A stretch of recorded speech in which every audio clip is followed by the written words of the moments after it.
About 2 years ago, Supreme Court Justice Kavanaugh was going through his confirmation phase of his nomination, during which time Christine Blasey Ford's allegations came to light. And while I have my own personal opinion on those allegations, they are not the subject of this video. Instead, today we're going to take a look at celebrity Alyssa Milano's statements from back when she was harping on Brett Kavanaugh during his confirmation period, and today her statements concerning Tara Reade. But first, if you like my content, if you like what I say, if you would like to support me, please like, share, and subscribe, ring that stupid little bell, and if you are so inclined, please send a few bucks my way. It really helps the channel. Now let's get on with it. Uh, Again, everything's archived. Always use the archive whenever possible. The Federalist writes, December 2nd, 2019, 21 reasons not to believe Christine Blasey Ford's claims about Justice Kavanaugh. Now, we're not going to read this whole thing. We don't need to read the whole thing. We're just going to recap a few of the bullet points. Ford doesn't know the location. Ford doesn't know how she arrived. Ford does not know how she got home. Ford does not know the date or even what time of week. And Ford somehow remembers she only had one beer, but not other details. Now compare that with Tara Reade's story. This is the Detroit News, and Nolan Finley writes, I'm waiting for the I Believe Tara buttons to show up in the backpacks and lapels of vigilant progressives, the way I believe Dr. Ford pins were ubiquitous last year during the inquisition of Supreme Court Justice Brett Kavanaugh. Tara Reade is a former Senate staffer of Joe Biden who says that in 1993, the now Democratic presidential candidate pressed her against a wall, forced his hand under her skirt, and digitally penetrated her. She claims when she resisted, the senator said, I thought you liked me. Reade levels the more serious charge of penetration, which is a felony sexual assault. Her memories are those of a sober adult in the workplace, not of a teenager at an alcohol-infused house party. But if you were to believe Alyssa Milano's statements back then, you can't pretend to be the party of the American people and then not support a woman who comes forward with her #MeToo story, #Tuesday Thoughts. She wrote on 18 September 2018. She even went so far as to publicly tweet this. I have made the difficult decision to withdraw my participation from a fundraiser for the Andrew Yang campaign.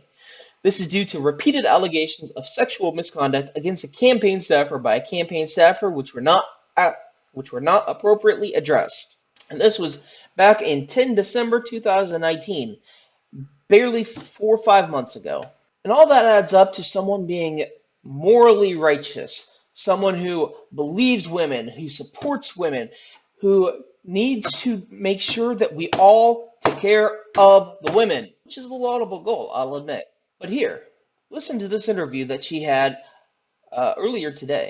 Yeah, what did you do that you were trending? So it's actually quite a serious reason, I Okay. think. Okay. So I endorsed Joe Biden, Okay, good. and there have been accusations against Joe about about a sexual assault. Right, and people were And saying, "How can you so do that because so you're I was Creepy Joe is not an unearned nickname. um I have not publicly said anything about this.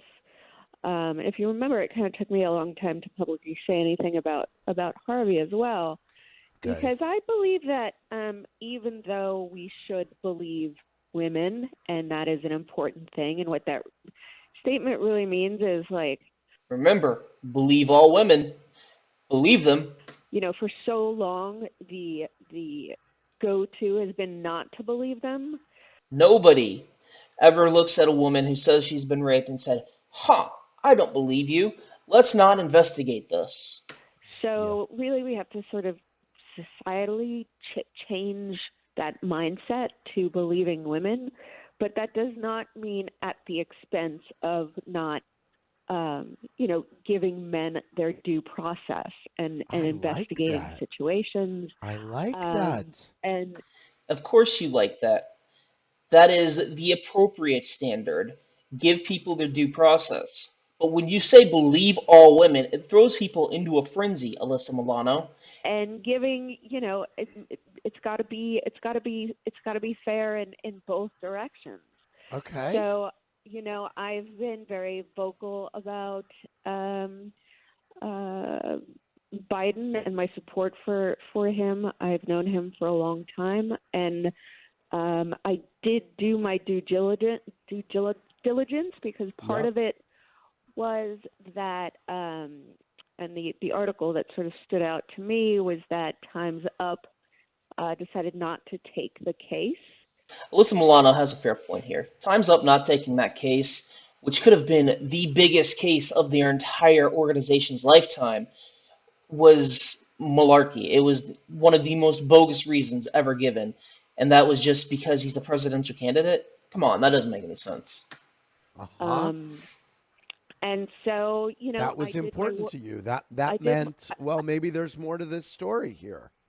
right. I did my work, and I spoke to Times Up, and I just don't feel comfortable throwing away a decent man that I've known for 15 years. That right there, that's key. She doesn't feel comfortable throwing away a person, a man that she's known. She knows Joe Biden.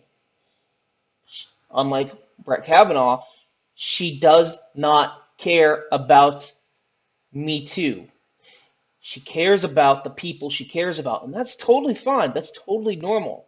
But that is why we need to enforce impartiality in these things. Let's move on. After this interview, she says there's something to the idea that people are going to weaponize hashtag MeToo for political gain. Just look at these replies here and look to see who those accounts are supporting in the primary. There always needs to be a thorough vetting of accusations. You're right. There does. If we don't have that, we end up with more Brett Kavanaugh debacles. Ford was ignored until she could be used as a pawn. But I'm so glad, Alyssa Milano, I'm so glad that you're able to vet every survivor for us.